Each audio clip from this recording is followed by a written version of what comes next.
Welcome back to part 2 of The Entrepreneur's Journey, where we teach educational business content that is easy to understand and apply.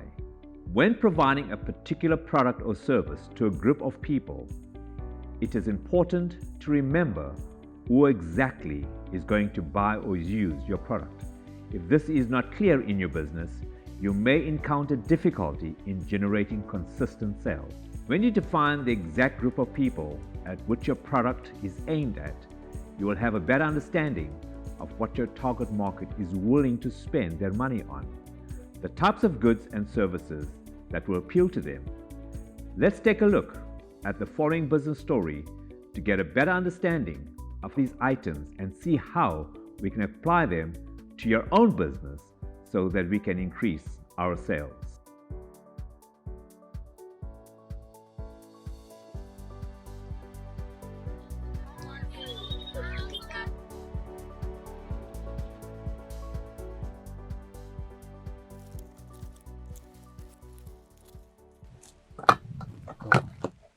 Asandi, so look at this ice cream. They're melting so fast. Look at them. You want to touch them? Okay, easy. All right. Okay. Put this one here. Outside here. Yeah. Not too bad. Well. I'm impressed at the huge changes you guys made in your business. Yeah, well, we actually couldn't agree on what products to sell, but I insisted on non-perishable items. And Dila also made a very, very valid point that actually there are a lot of taxis in our community that need to be washed. We also had to take into consideration toys, because remember when we did our market research with Unati, she had told us that she's got 6 kids at home. Then obviously you're in Durban and the heat is, you know what it is. So we also thought of selling some ice cream. Sorry, excuse me. How much for a car wash? It's okay, I'll get to him. Okay, thank you. I must be honest, my stress level, they're really high. I can't even track the customers that they're coming out and in. But I must really commend you guys. You guys done amazing work, through in a lot of effort. You've done your market research. You find exactly what your community needs. Your business is supplying both goods and services, and this is contributing to the variety of products your business is selling. And a product is goods and services offered for sale by a owner. Product, a good or service that is offered for sale by a business owner. Do you know what the difference is between goods and services? In our situation, we have a car wash, which is a service. Exactly. A service is something that you can't eat, wear, or take home. Service, a non-physical item that arises from the output of individuals from a business to supply the needs of the community. Goods can be eaten, worn, or used. For example, toys, clothing, and food. Goods, a physical item that is sold to customers for use or consumption. Well, we have a variety of goods here, such as rice, samp, canned beans, normal beans, etc. I do have one simple question for you. Who is your target market?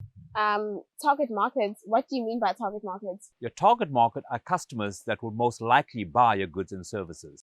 Target market, customers who are most likely to buy your products or service. Who would you say is your current target market? Well, I see a middle-aged man and mothers who are buying food and clothes, and children who are convincing their mothers to buy them toys. It's so interesting. You'd actually think that our sales would have doubled given the amount of customers and the variety of customers that come by here, but none of that actually measures up to the amount of sales that we have. Maybe we should define your target market. Let's define the groups of people that you believe you can offer your services to. I just have men and a woman and the kids. Maybe what I meant to say, you need to only target one of those groups of people. Yeah. With all these things that you're offering, what does generate the most amount of income? That is actually quite interesting. I don't even think we actually keep record of that. But from the top of my head, I can definitely say that the ice creams aren't doing too well. As you can see, they've actually already melted. I really enjoy running the car wash, but if there's no water, I can't run a business. And remember, we have to hire more staff, and that increase more cost into the business. Yeah. Our last conversation with Anati, we realized that the community needs more food, more groceries. So then maybe our target market is actually men and women who have mouths to feed, who probably need to purchase groceries such as rice, canned beans, tea bags, etc. Just remember that it's not all about the product. It's about meeting the need of the community. True. And let's aim our products to our target market.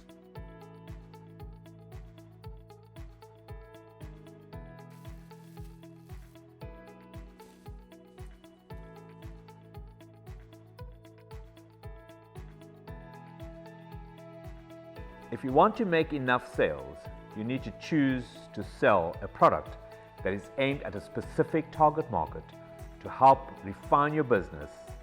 Once Andile and Asandiswe had defined their target market, they were able to supply the right kind of product for their customers, which increased their sales.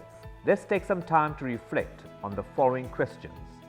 Grab a pen and a paper and join me in answering these questions for yourself. Who is your business target market? How old are they? Where do they spend most of their time? It is important to clearly define your target market so that you can have a clear idea of the type of products that you're going to sell in your business. The products can either be a good or a service.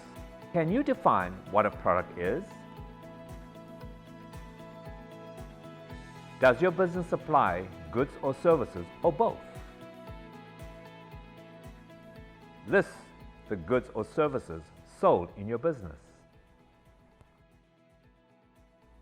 Take some time to think seriously about these questions and reflect on how these principles you have just learned can apply to your own business. In our next educational video, we will see how Asandiswe and Andile have adjusted their business according to their target market. Remember, your business may be completely different with a completely different target market. The key is in understanding your customer, defining your target market, and making sure that you supply a product that meets the needs and wants of your target market. Let's take a look at the next video.